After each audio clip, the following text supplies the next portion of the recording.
মাসুদুজ্জামান, তিনি মোহামেডানের ক্রিকেট কমিটির চেয়ারম্যান। তিনি বলছিলেন যে আইনি লড়াইয়ে তারা যেতে চান।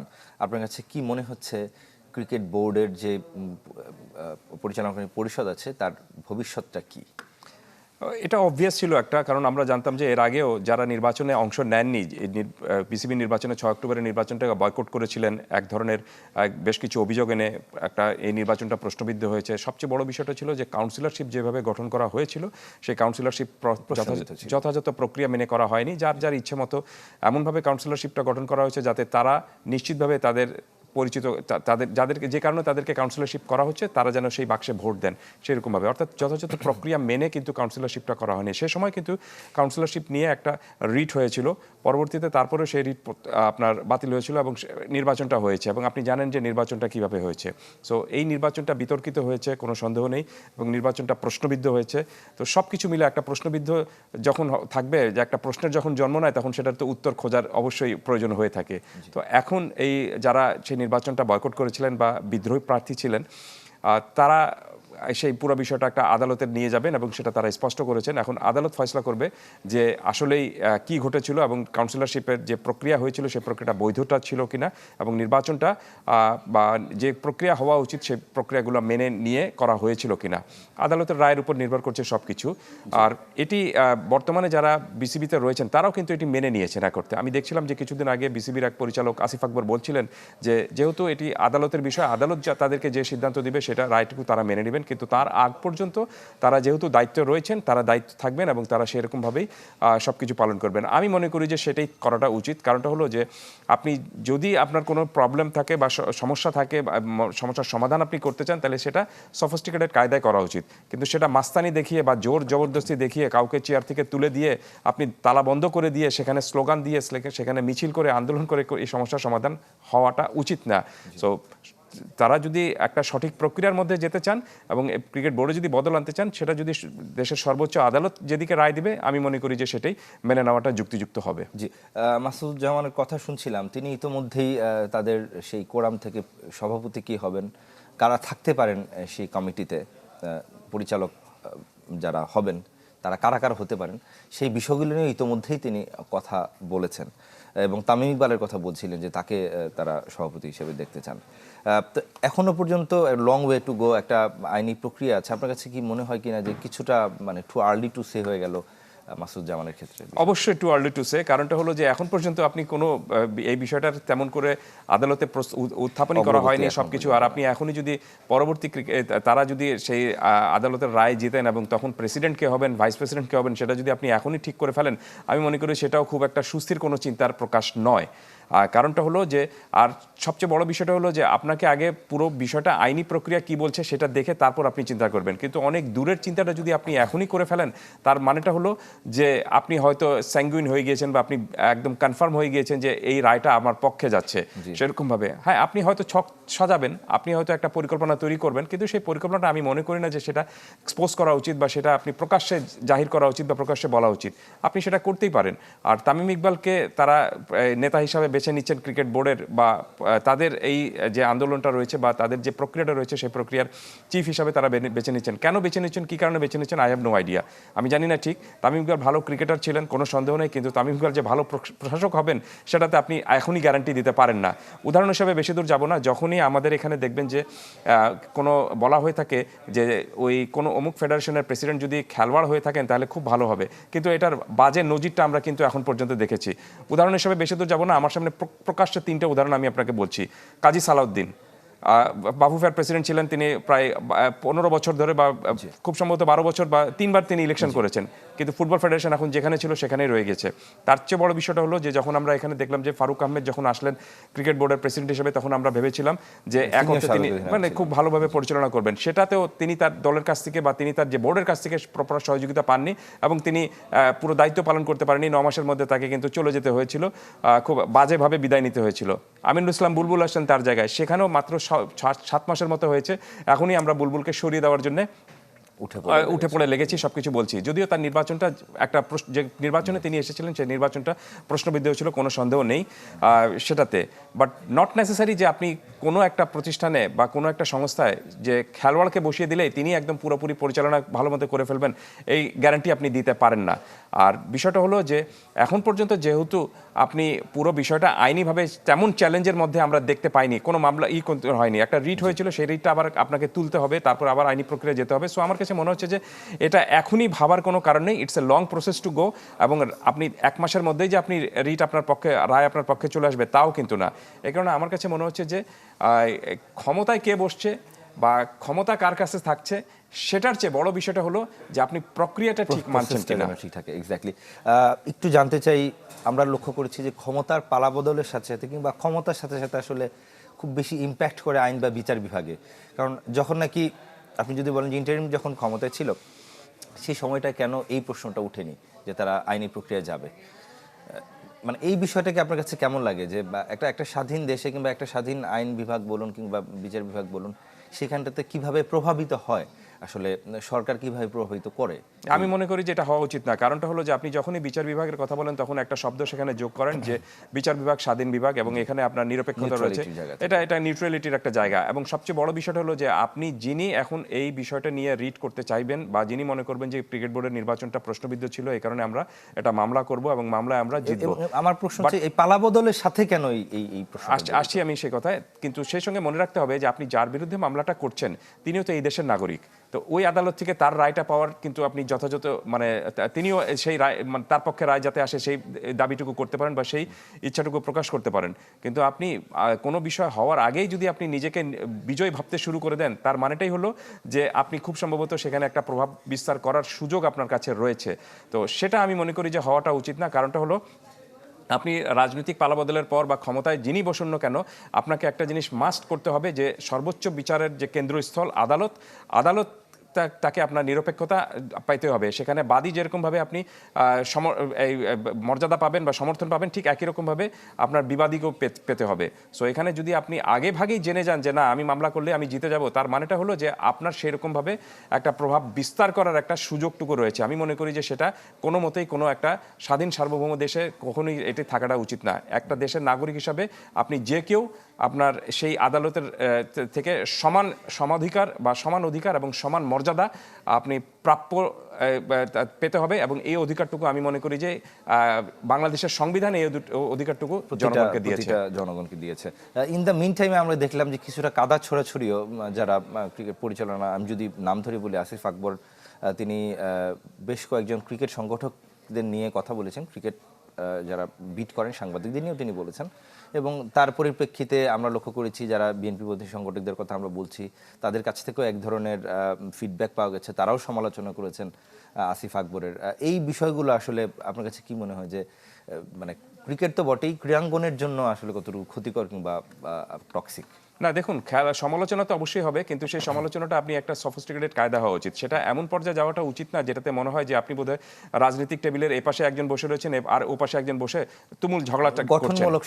গঠনমূলক সমালোচনা অবশ্যই হবে। কারণটা হলো যে সমালোচনায় কিন্তু আপনি আরেকটা ভালো জিনিসের জন্ম দেয়, গঠনমূলক সমালোচনা একটা ভালো জিনিসের জন্ম দেয়। কিন্তু সেটা যখন আপনি ঝগড়াঝাটির পর্যায়ে চলে যায় তখন সেটা কিন্তু আর সেখান থেকে ভালো কোনো কিছু আপনি পাবেন না, পার্সোনাল অ্যাটাকে যখন চলে যায়। রাইট। এই কারণে আমি বলছি যে এটা কিন্তু রাজনৈতিক মঞ্চ না, এটা খেলার মাঠ। আপনি এটা কিছুদিন আগে আমরা দেখলাম যে আপনার ঢাকা 8-এর নির্বাচনে যেরকমভাবে হয়েছিল যে আপনি প্রচণ্ড এক ধরনের আপনার তর্কাতর্কি এবং অনেক ধরনের একটা ট্রল, এক ধরনের মানে হাস্যরসের পর্যায়ে পৌঁছে গিয়েছিল পুরো জিনিসটা। এবং এমন পর্যায়ে সেটা পৌঁছে গিয়েছিল যেটাতে আপনি রাজনৈতিক মানে সৌহার্দ্য যেটা বলেন বা রাজনৈতিক যে সম্প্রীতি যেটা বলেন সেটা কিন্তু ছিল না, এক অর্থে ঝগড়াঝাটির পর্যায়ে পৌঁছে গিয়েছিল। আমরা সেটা চাই না যে ক্রিকেট বোর্ডেও সেই ধরনের কোনো ঘটনা ঘটুক, কারণ ক্রিকেট বোর্ড কিন্তু রাজনৈতিক মঞ্চ না, যেটা একটু আগে বললাম আমি। সো এখানে আপনাকে সবাই মিলেমিশে, এবং সবচেয়ে বড় বিষয় আপনি কার বিরুদ্ধে কথা বলছেন, যার বিরুদ্ধে বলছেন তার সাথে দুদিন আগে আপনি একসঙ্গে এক টেবিলে বসেছিলেন, একসঙ্গে খেলা দেখেছেন, একসঙ্গে সব কিছু করছেন। সো এখন শুধুমাত্র ক্ষমতার কারণে একজন আরেকজনকে যখন আপনি এরকমভাবে আজে বাজে ধরনের আপনি মন্তব্য করবেন, তখন সেই সম্পর্কটা কিন্তু মনে রাখতে হবে যে সেই সম্পর্কটা কিন্তু দীর্ঘস্থায়ী হবে না। ক্রিকেট বোর্ডে আজকে যারা রয়েছেন তারা যে চিরকালীন থাকবেন এটা ভাবার কোনো কারণ নেই। ঠিক একই রকমভাবে যারা বাইরে রয়েছেন তারাও যে ক্রিকেট বোর্ডে আসবেন না এমনটা ভাবার কোনো কারণ নেই। কোনো না কোনো সময় আবার কিন্তু কোনো ম্যাচ হবে, তখন তারা কিন্তু কিন্তু পাশাপাশি বসেই খেলাটুকু দেখবেন। তো তখন যেন অন্তত হ্যান্ডশেক করার মতো এক ধরনের সৌহার্দ্য তাদের মধ্যে থাকে, এইভাবেই তাদেরকে মত বিনিময়টা করতে হবে বা এইভাবেই তাদেরকে এখন সম্পর্কটা এগিয়ে নিতে হবে। আর শোয়েব, এটা তো মানে দে আর নট চাইল্ড, তারা কিন্তু কেউ শিশু নন, তারা সবাই কিন্তু অ্যাডাল্ট মানুষ, তারা সবাই জানেন যে কিভাবে কি আচরণ করতে হবে। এ কারণে আমি মনে করি যে আপনার মতবিরোধ থাকবেই, কিন্তু সেই মতবিরোধটার মধ্যে আপনার একটা সফিস্টিকেশন থাকবে। এবং ক্রিকেট না, আমি মনে করি যে খেলা তো আমাদেরকে তাই শেখায় যে আপনি এখানে একজন জিতবে একজন হারবে, কিন্তু দিন শেষে আপনাকে হ্যান্ডশেক করতে হবে। এই স্পোর্টিং স্পিরিটটা আমি মনে করি যে এই মুহূর্তে ক্রিকেট বোর্ডের যারা যারা ক্ষমতা নিয়ে এবং ক্ষমতায় আসার জন্য যারা কথাবার্তা বলছেন তাদের মধ্যে কিছুটা ঘাটতি রয়েছে, দুপক্ষের মধ্যেই। একটু জানতে চাই যে কেমন ধরনের পরিবর্তন আসে যদি শেষ পর্যন্ত আইনি প্রক্রিয়ার মাধ্যমে যারা অপোজিশন, যদি বলি, যেটা বলছিলাম যে বিএনপি পক্ষের যারা যদি বলি যে সংগঠক যারা রয়েছেন, তারা যদি শেষ পর্যন্ত জিতে যায়, সেক্ষেত্রে কি ধরনের পরিবর্তন ক্রিকেট বোর্ডে আসতে পারে? এই প্রশ্নটার উত্তর নিব নিয়ে কাসার ভাই একটা প্রশ্ন ছিল যে যারা ক্ষমতায় আসতে চায়, বিএনপি পন্থী ক্রিকেট সংগঠকদের কথাই বলছিলাম, তারা যদি জিতে যায়, যে প্রক্রিয়ার কথা বলছে, সেক্ষেত্রে ক্রিকেট বোর্ডের পরিবর্তনটা কি ধরনের হতে পারে? আমি তো মনে করি না যে বড় কোনো ধরনের পরিবর্তন হবে। কারণটা হলো যে যারা এখন ক্ষমতায় আসার জন্য চেষ্টাটুকু করছেন তারা এর আগে ক্রিকেট বোর্ডে ছিলেন এবং তারা জানেন। বড় বিষয়টা হলো কি যে আপনি ক্রিকেট বোর্ডে এই পরিবর্তনটা হলে, পরিচালকদের পরিবর্তন হলেই যে বাংলাদেশ ক্রিকেটের সনে সনে উন্নতি হয়ে যাবে, এটি ভাবার কোনো কারণ নেই। আমি সবসময় একটা জিনিস বিশ্বাস করি, চেক অ্যান্ড ব্যালেন্স। যে আপনি যখনই দেখবেন যে কোনো একটা পক্ষই যে পুরোপুরি তার ক্ষমতা নিয়ে যখন কোনো সংস্থায় চলে আসে, তখন তারা সেটাকে মনে করে যে এটা বোধহয় আমাদের জায়গা, এখান থেকে বোধহয় আমাদের আর সরার জায়গা, কেউ সরাতে পারবে না, এটা আমাদের জায়গিরদারের মতো একটা চিন্তাভাবনা তাদের মধ্যে চলে আসে। সেখানে অবশ্যই আমি মনে করি যে একটা চেক অ্যান্ড ব্যালেন্সের একটা পর্যায়ে থাকা উচিত, অর্থাৎ এ পক্ষের কিছুজন, এই পক্ষের কিছুজন। তাহলে সেখানেই সমালোচনাটা হবে, সেখানেই আপনি তর্ক বিতর্ক হবে এবং সেখান থেকে ভালো কোনো কিছু একটা বেরিয়ে আসবে। সেটা যদি না হয়, আপনি কোনো এক পক্ষ যদি আপনি পুরোপুরি ক্রিকেট বোর্ডে বা যে কোনো সংস্থায় যদি আপনি রান করতে শুরু করে, তখন তারা তাদের নিজের মতো করেই এক ধরনের একটা চিন্তাভাবনা করে থাকে। এটার আবার অন্য ব্যাখ্যাটাও রয়েছে, সেটা হলো যে যদি এরকমভাবে সমালোচনা বা দুটা পক্ষ থাকে, তাহলে তো আপনি কখনোই এখানে স্ট্যাবিলিটি আসবে না। আমি মনে করি যে আসবে। কারণটা হলো যে সেখানে যারাই কাজ করবেন তাদের একটা দায়বদ্ধতা যদি থাকে যে আমাদের মেয়াদ যখন শেষ হবে আমরা কি করে গেলাম, এই জবাবদিহিতা দেওয়ার যদি আমার একটা বিষয় থাকে, তখন তারা অবশ্যই ভালো করার চেষ্টাটুকু করবেন এখানে। বাট আমি একটা জিনিস সবসময় বিশ্বাস করি, সেটি হলো যে আপনি যাই করেন না কেন, আইনের মধ্যে থেকে করতে হবে। আপনার গঠনতন্ত্র প্রক্রিয়া যেটা রয়েছে সেটার মধ্যে থেকে মেনে নিয়ে আপনাকে করতে হবে। সেটা যদি আপনি না মানেন, তাহলে আপনি হয়তো এখন আবার নতুন করে আসতে পারবেন, দেখবেন যে তার পরবর্তীতে এই নতুন করে যারা আসবেন তাদের বিরুদ্ধেই আবার এক ধরনের আইনি একটা চ্যালেঞ্জটুকু আসবে। সেটা যেন না আসে, তাহলে আমি মনে করি যে ক্রিকেটটা এগিয়ে যাবে। এবং সবচেয়ে বড় বিষয়টা হলো যে যারাই ক্রিকেট বোর্ডে আসেন না কেন, তাদের একমাত্র লক্ষ্য থাকাটা উচিত পার্সোনাল লক্ষ্য না, বা ক্ষমতার চেয়ারে আমি বসলাম, আমি ক্রিকেট বোর্ডের পরিচালক হলাম, সেটা না করে বাংলাদেশ ক্রিকেটটা যেন এগিয়ে যেতে পারে, সেই চেষ্টাটুকু করাটা উচিত। জি কাসের ভাই, আমাদের সাধারণত আমরা যারা ক্রীড়া সাংবাদিক আছি, আমরা ক্রিকেট ফুটবল নিয়ে আলোচনা করি, মাঠের খেলাটা নিয়ে আমাদের আলোচনার আলোচ্য বিষয় হওয়া উচিত, কিন্তু সেটা খুব কদাচিতই হয়। যদি আমাদের এই প্রোগ্রামটাই তার প্রমাণ। আমরা একটা দীর্ঘ সময় ধরে আসলে ক্রিকেট বোর্ড নিয়ে আলোচনা করলাম। টি-20 বিশ্বকাপ চলছে, যদিও বাংলাদেশ দল নেই, তারপরও মোটামুটিভাবে বেশ জমে উঠেছে। আমরা লক্ষ্য করলাম যে সুপার 8-এর খেলাগুলো, এবং গতকালকের ম্যাচটার কথা যদি বলি, ধরতে গেলে একাই হারিয়ে দিয়েছেন পাকিস্তানকে ইংল্যান্ড অধিনায়ক হ্যারি ব্রুক। কেমন দেখছেন সেমিফাইনাল সম্ভাবনা কোন চারটি দলের মনে হচ্ছে দুই গ্রুপ থেকে? না, অলরেডি তো ইংল্যান্ড সেমিফাইনালে উঠে গিয়েছে, যেহেতু তারা শ্রীলঙ্কা এবং পাকিস্তানের বিরুদ্ধে জিতে গিয়েছে, সেখান থেকে দুটো ম্যাচ জিতে তারা সবার আগে সেমিফাইনালে চলে গিয়েছে। বাট অন্যান্য দলগুলোর মধ্যেও এখানে আমি ওয়েস্ট ইন্ডিজ এবং